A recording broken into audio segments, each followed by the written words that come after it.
Welcome in to the New Orleans Pelicans Podcast, the official podcast of your New Orleans Pelicans. A podcast dedicated to everything you need to know about the squad.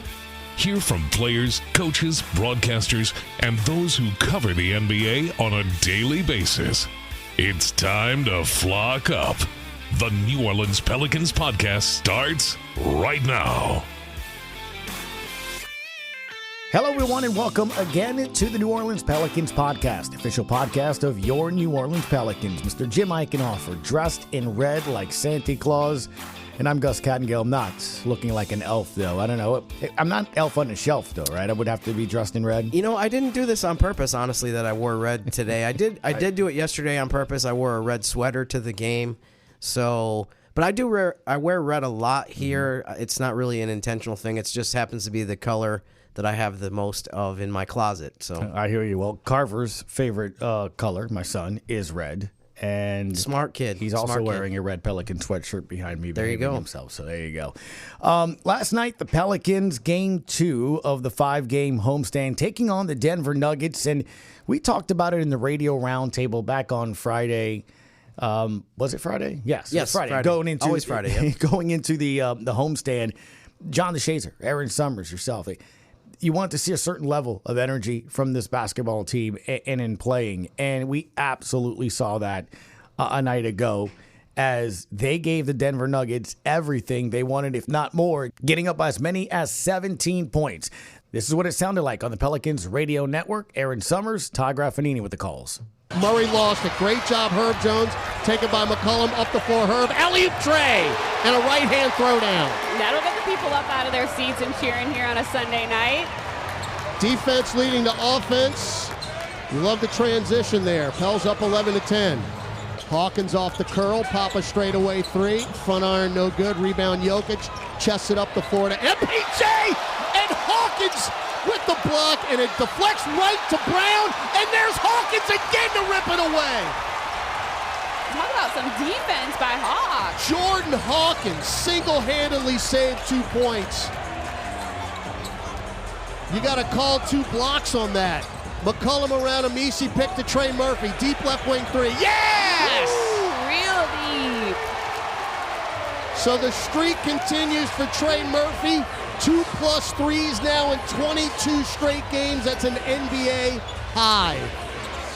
Murray, dump it down to the slashing Jokic. Airballs one, and we volleyball it back out to McCollum. 2-on-1. Alley-oop Trey. Catch it. Dunk it. Timeout Denver.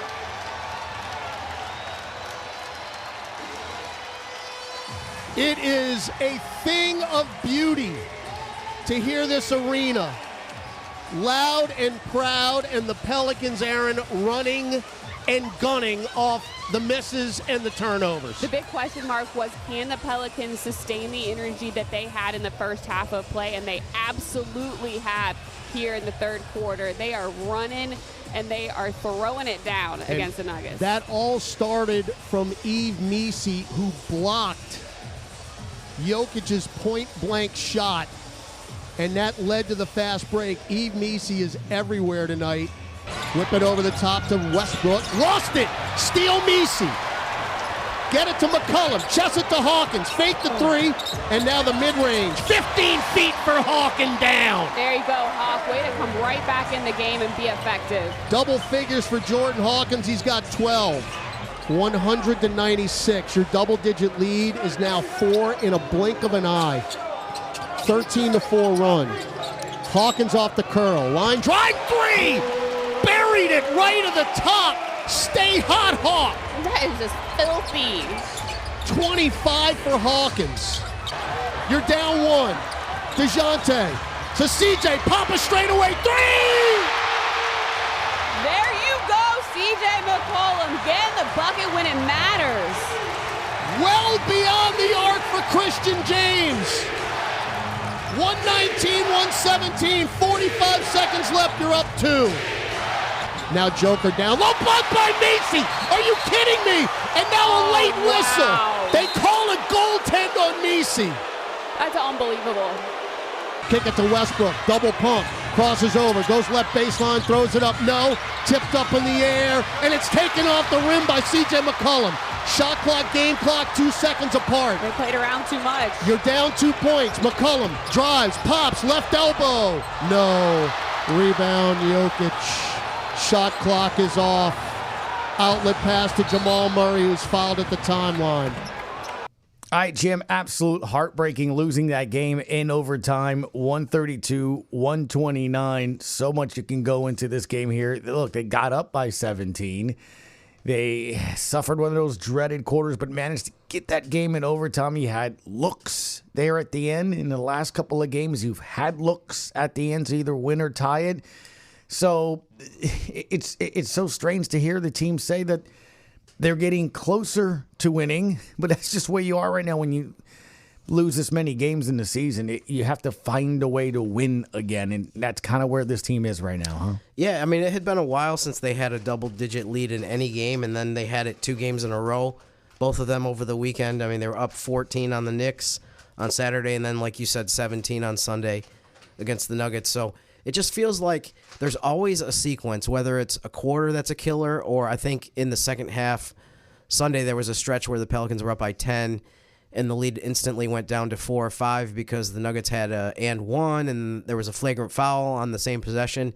It just seems like they're just unable to keep, sustain. Obviously, they haven't been able to sustain these leads, and then they end up losing the game. But yeah, it's frustrating because I think, as you referenced, the energy and the effort, I think, was definitely really good both games. But a lot of times it comes down to execution, especially in the Denver game. I mean, I think Jalen Brunson took over the New York game, and they won that game by a pretty decent margin as far as they won by 11. And you can't go back. It's not like after that game you're going back and breaking down different plays and saying if this had gone differently, we would have won the game.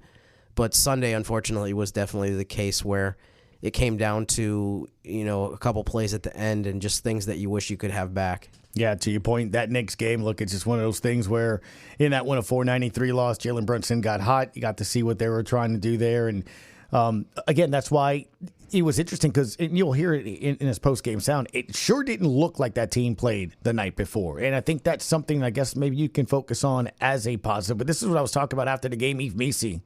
I mean, yeah, it's getting better. I feel like each and every day we're getting closer to win the game. So I feel like the next couple of games we're going to keep playing aggressively, keep playing good in defense, and obviously the offense is going to come with it. And I feel like the more we keep going, the more it's going to get better. Isn't that crazy? Just to hear like we're getting closer to winning a game, but that's where it is, right? You got to try to find a way to pull out that W. Here's head coach Willie Green. Yeah, we're extremely proud of their effort, their togetherness. They went out and competed, and they accepted the challenge to put 2 nights in a row where we gave ourselves opportunities to win games. Unfortunately, the results aren't there that we want. We want the win, but we have to continue to do what we did tonight. We just battled, the whole game, and our game plan discipline was at a high level. Unfortunately, they a couple plays, key plays down the stretch, a 50-50 ball, I think it was. They pick it up, score. So, we just got to continue to do what we did tonight. I mean, when you're 5-25, unfortunately, you have a lot of coulda, shoulda, wouldas. And I'm sure there's people out there that, people that aren't super avid Pelicans fans that are saying, like, they won the game. If they had won last night, they'd be 6-24 instead of the record that they have. What's the big deal? But to me, it is frustrating to think about, too. Like, think how much better the vibes would be, how much the eggnog would taste a little better on Christmas, how much everything would be a little better if they had won that game. I feel like since you don't play again until Thursday, that, to me, made it even more important that you pull off a win. And I think the feeling of that would have been great. Unfortunately, they didn't get it done, and so now they're going to have to sit on that loss for the next few days all the way through until the 26th when they get back on the court against Houston. The problem too is the room gets heavier. The air, it gets heavier and thicker to breathe. It's just because all of a sudden, as much as Trey said it after the Knicks game, where it's like, hey, our confidence is fine. We feel like they felt like they could win in that game. It's just avoiding that dreaded quarter, right? Or their shots didn't go in. Look, last night, that wasn't the case. The three-pointers started going. They got great performances all the way around. To me, one of the I mean, there were three bright spots, I think, Jim, and I want to get your opinion on it, and we can kind of go into it this way. First and foremost, one of the things you touched on a recent Pelicans podcast was turnovers. Turnovers is absolutely hurting this team. You said in the radio roundtable, looking ahead in the homestand, you wanted to see that turnover thing kind of go away a bit, in particular Dejounte Murray. Our buddy, Will Guillory, had a tweet recently about the fact that, what was it, Dejounte went something like 400 and something games where he didn't commit 8 turnovers, and then he had back-to-back games with the Pelicans, which was interesting because yesterday Dejounte Murray had this to say to Will. I mean, yeah, just better. You can't put me on blast today. Nah, I don't be on social media, but I logged on, and I guess since I'm in New Orleans, you guys and stuff all pop up, and you gave me a little, about my turnovers, 8 back-to-back, I think. That's your job, though. I respect it. Nah, that's just not me. I don't like turning the ball over. Even just me, I mentally just trying to get, as an individual, trying to get in the flow of things and, having fun again, just with everything I'm dealing with. It's a lot, but we all got problems. And, I'm blessed at the end of the day, but just trying to have fun again, and my job here is to continue to be a leader and try to make these guys better, basketball players, and, we all make each other better men at the end of the day. So, I'm going to continue to, enjoy my job, appreciate my job, and get better and grow. Yeah, I mean, he definitely can't be put on blast when he had 15 assists and 2 turnovers in the game. So, I mean, we'll take that 7.5 assist-to-turnover ratio every time. I was just kind of laughing because his comment that seemed like it was to Will Guillory, it's like one of those things where you hear from players from time to time. It's like, I'm not on social media, except for when I am on social media. Exactly. It was kind of like that. So I don't follow it. I don't pay attention, but I knew exactly the tweet you're talking about. I was watching that game last night, and I'm like, that's Dejounte Murray that this team was looking to getting. Fans were excited about getting. Mm-hmm. We were talking about in Nashville. And Jim, I get it. And I understand. If a fan goes, I can't. They haven't played. Right. With each other. And, I mean, I think, what was it yesterday? You said it even, I think, to Todd, back and forth, or you were talking to Chris, the conductor, about how many games now in a row we have, like, the same starting lineup, And right. I don't think it's coincidental that the games are coming down to the fourth quarter, except for that Knick game. Dejounte looks more, I mean, he's not just alley-oop into Yves.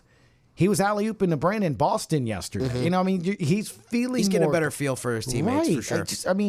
It sounds simple. You got to play with him. No, the playmaking part of his game is definitely getting better and better, and I'm sure some of that is just him getting more comfortable. It feels like the last piece on offense, though, is for him to just get more efficient. I mean, he was 7 for 24 from the field.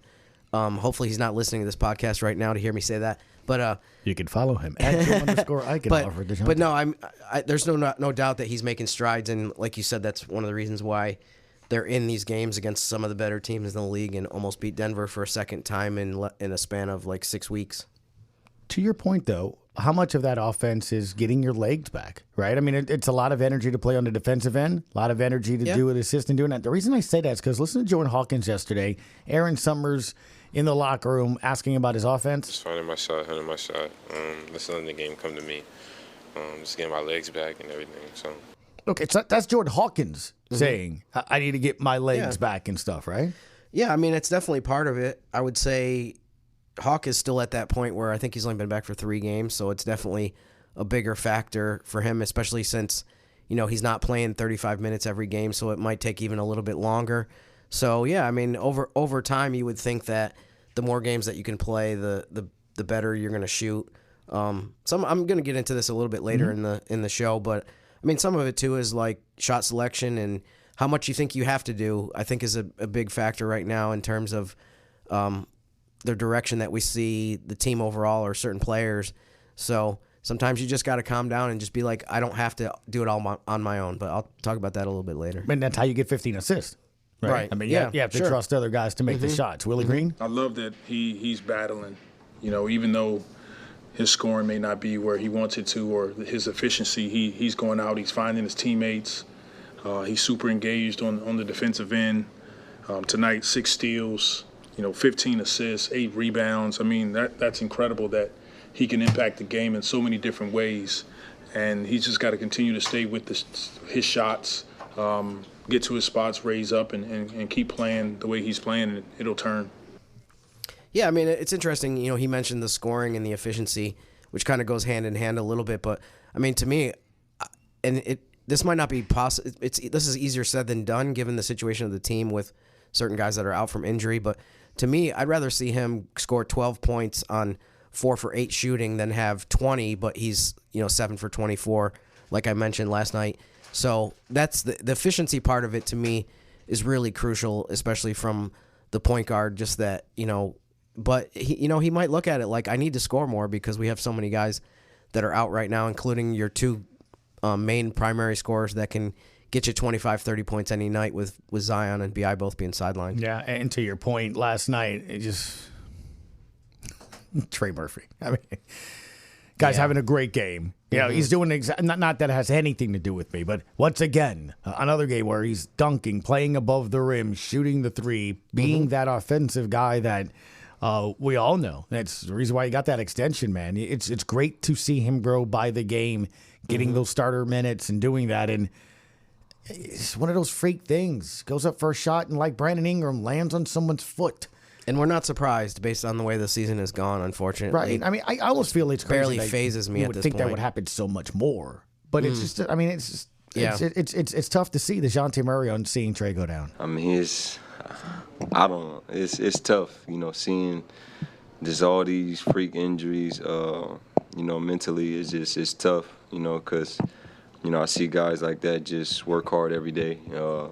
He's always watching film and trying to get better as an individual and, bring what he can, to the table to help this team, going forward. So, I know he'll be all right. Just telling him to keep his head up and, he'll be all right. I mean, the one thing I'll say about Trey, too, is, it's great to see him expanding his game. We love that, he comes back from the offseason some years and he's shooting 2 feet further from the basket than he did the year before. But what's been nice is this is almost the opposite of that, where it's like he's getting to the rim more. He's taking more shots that are closer to the basket. And, I mean, the way that that's going to open up everything for him, to me, is huge. If you know that he's a threat to get into the paint all the time, you have to run at him. You have to be a little bit more cautious when you run at him because you're worried about him dribbling past you. So now you can't necessarily just go full speed at him when you're trying to contest his three-point shot. So it's going to help him so much, and I think for him to kind of reach another level as a player, he's going to have to get more of those dunks and layups and easy baskets and two-point shots and not have it be – I mean, he had a game – I mean, last night's a good example of this too. He took 16 shots from the field, but only 7 were three-pointers. I mean, I feel like there's been some games in the past, and this isn't a bad thing necessarily, but he might have a game where he takes 12 shots and 9 of them are threes. No, 100% agree with you. I agree. Look, if you have the athleticism to take somebody off the dribble and to affect that way, I'll say it this way. Yes, the three-pointer is important. We've seen Jokic. We've seen Murray hit massive threes. Mm-hmm. How did the Nuggets come back and take the lead late? 2s. What did they keep going to the bread and butter? It was Jokic in the paint. Right. Over and over and over and over and he's over sealing, again. He's getting great position. I mean, you just dump it into him. It's an easy I basket. understand the analytics, but at the end of the day, if I can get 2, right, and it puts the other team under pressure to score, right. Sometimes you just need a basket. Right. Over the course of the season, we all understand that taking a lot of threes, the math works and it makes sense. But sometimes in one game or a playoff game, especially, you just need one good shot. And I mean, unfortunately, that. You could tie that a little bit to what happened with the Pelicans, too, last night, where there was a couple times where they really needed a good shot and couldn't get it. So you're right. And that's what I'm saying. And that's why you look at Trey's box score, 21 points, 8 rebounds, 3 assists, 2 steals. That's an active player. That's moving around, not just hanging out on a perimeter. So it's good to see that growth. Hopefully he comes back soon. We'll see what happens when the team updates us later this week on the injury. And then I guess the other player, and I know you're going to get into a little bit more specifics here in a second, but, man, Yves Missi, he played 40 minutes. He got 21 points. He had 2 steals. He had 3 blocks. He had an assist. There's no way he had just 9 rebounds. I'm sorry. What? Yeah, I know we had a caller that mentioned that. Did. And I do remember. DJ New Orleans East. He referenced how apparently it seemed like Missi had 9 rebounds going into overtime, and then he had a follow-up dunk, which I'm not sure how that wasn't counted as a rebound, but yeah, nonetheless, it did seem like he had a double-double, but there might have been a rebound in regulation that he got credit for that got changed. I'm not really sure. I know you're going to get into it in a quick second. Why don't you hear what Coach and DJ had to say? Incredible. You know, what we're asking a 20-year-old rookie to do night in and night out, and he's answering the call. And we're grateful. We're grateful for his ability to step on the floor. He's tough. He's mentally, he's locked in. And it's incredible what he can do at his age. And, you know, just I mean, you think about the last 4 games, the guys that he's played against, and he's out there holding his own. So extremely proud of Yves. And Dejounte Murray on Yves?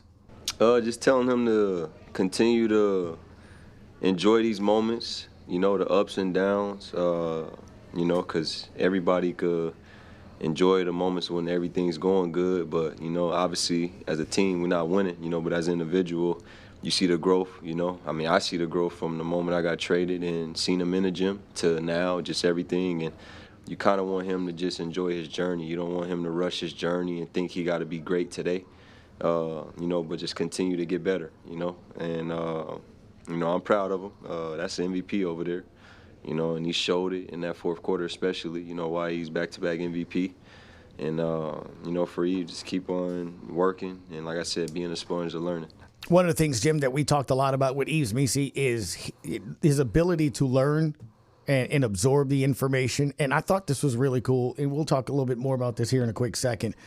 But the block on Jokic there, and in which they stopped play thinking it was a goaltending. Listen to his explanation on it. I was 100% sure he wasn't goaltending because I got it way before he was going down. So he's pretty fast. I mean, some people don't see, but he's pretty fast, especially whenever he's cutting to the basket like that. So it was just like something I saw on film today, and I was just like trying to anticipate it. Did you feel like you had to block it with the left, though, because of the angle and everything else? Yeah, I had to go with the left because if I went to the right, I had to turn my body. So the left was the quickest one. That 26-second bite, give me the last 10 seconds, that says so much.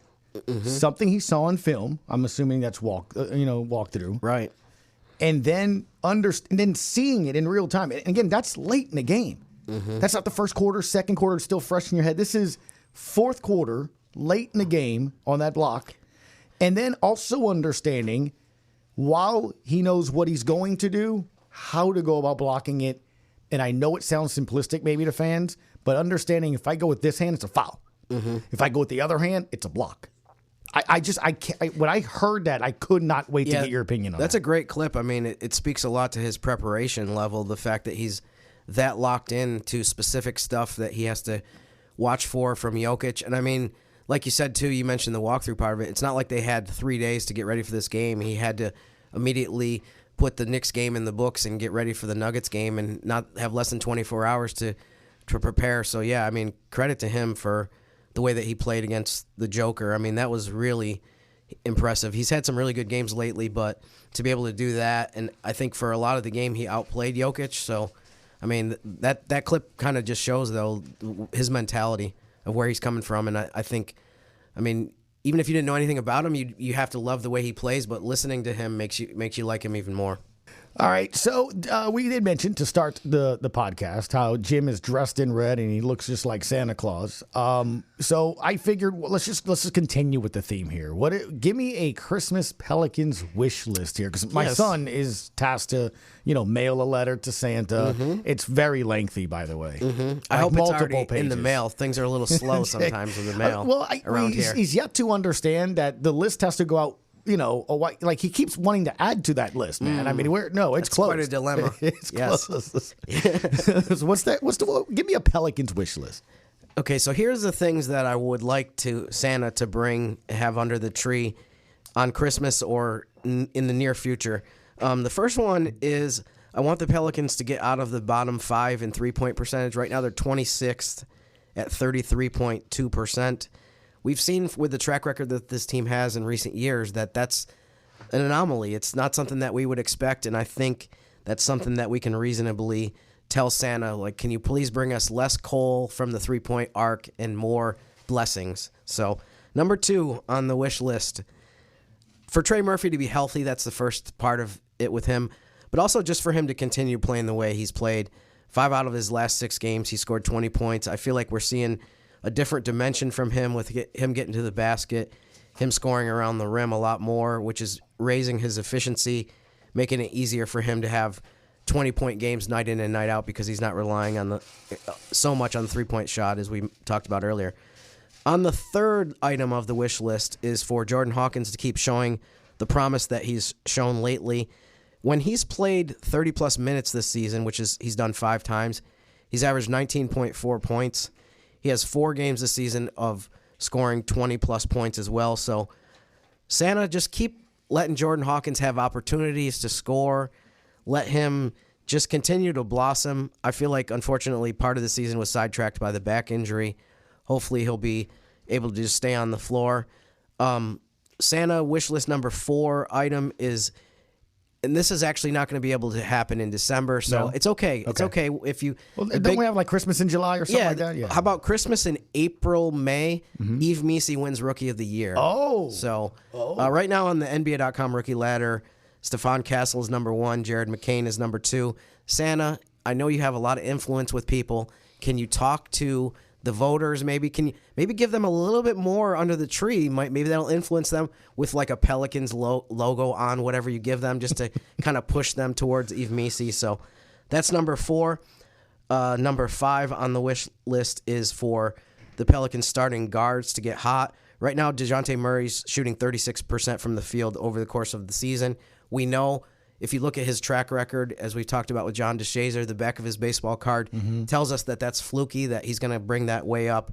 Right now, C.J. McCollum, along similar lines, is shooting 32% from 3 and 69% on free throws. He's better than that in both of those categories. So, 5th item, the starting guards just need to warm up offensively, become a lot more efficient. And then number 6, I'm going to keep it at 6 because I know I don't want to tread into the territory where people are with their kids, where they're like, you were just kind of referencing this, where it's like, you can't have 17 items on Santa's list. He's a busy man. He's got a lot of corners of the globe to get to.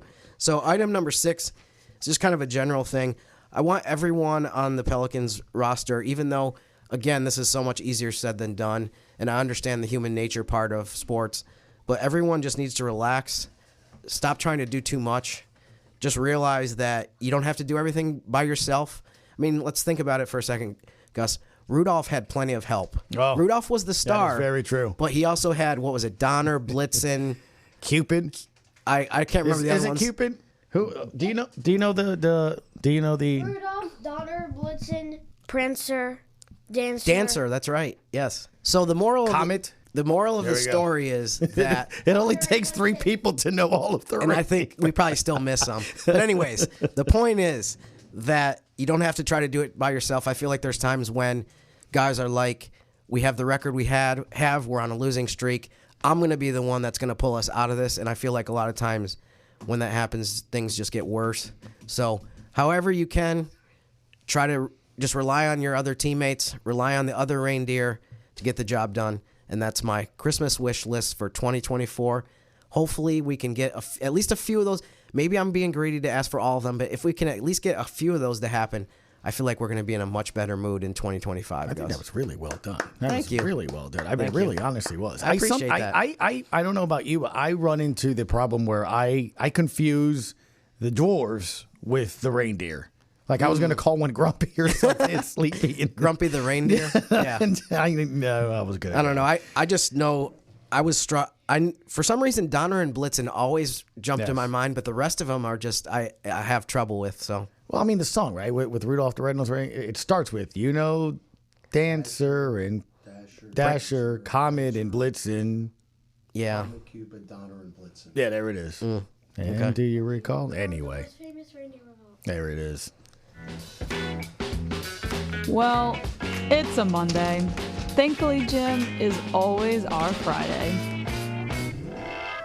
It's time for Mr. Eichenhofer to give his players of the week and a player to watch for this week. What you got, big guy? You know, Mallory, I've already talked about both of these guys a little bit, so I'm going to kind of briefly go through. The player of the week to me was the player to watch last week, which was Yves Missi going up against some of the better centers in the NBA. We saw that on full display in the game against Denver, but Yves averaged 13.7 points, 9.3 rebounds, and a block, as well as a steal per game. So let's give him credit for what he did over the course of those few games. I mean, could have gone with Trey Murphy as well. He averaged 25 points a game, but I'm going to go with Yves Missi. And the player to watch over this week, and they actually only played 2 games over this 7-day period, so a little bit of a breather as well, but just Jordan Hawkins. I mean, we saw him play so well against Denver, and we've seen glimpses of what he could do in the New York game. I think he had a 9-point quarter or 9-point half where he got rolling and scored a bunch of points in a short amount of time. So, I mean, this guy is a part of the future of the team, as we all know. So he's my player to watch. They play Houston on Thursday. They play Memphis on Friday. He's provided a pretty big spark off the bench, and I think they're going to need that to be able to pull off wins against the Rockets and the Grizzlies. Let me tell you something. The arena got bananas on that 2-block play. In one, that's right. I didn't even mention his defense. No fouls. I'm saying, and look, if he starts doing that to add to that, I love it. And kudos, and I loved hearing Coach yesterday mention that he was one of their tougher players on the roster. And that's something that really stood out to me when he's been asking for his team to be more physical. And one of the smallest members on the roster gets that kind of kudos from head coach Willie Green after that game. Well, again, fantastic list, man. Have a fantastic holiday here the rest of the week. I'll let you know if I see the big guy over there. Excellent. Let me know. Put in a good word for us, would you? I mean, we need the help. Maybe slip him. You know, I know he's the present. He's the guy that gives presents, but maybe we could slip him some Pelicans stuff. Maybe we could give him a little Pelicans gear. I was thinking something. Who reports back to Santa on a day-to-day basis? My elf on the shelf, and by the way, his name is Snowflake. All right. What about a gym on the shelf? What kind of idea is that? Well, that's Mr. Jim. Thank you, Carver. Imagine a little gym, right? And we can seriously? Seriously, we can put you like over there at the facility, and you can keep an eye on the Pels to make sure they're doing everything they need to do. Gym on the shelf. All right. That is a bad idea. I think it's a great idea. All right, let's end the show. There it is. That is Mr. Jim Eichenhofer. As always, appreciate the time. Jim_Eichenhofer is the way to do so over on X and, of course, on Pelicans.com. Thank you, sir. Thanks, Gus. Yep. Thanks for listening to the New Orleans Pelicans Podcast. Join us 3 times per week on Pelicans.com, the Pelicans mobile app, the iHeartRadio app, or where you get your podcast. And be sure to give Jim and Gus a follow on X at Jim_Eichenhofer and GCat_17. We'll see you next time, right here on the New Orleans Pelicans Podcast.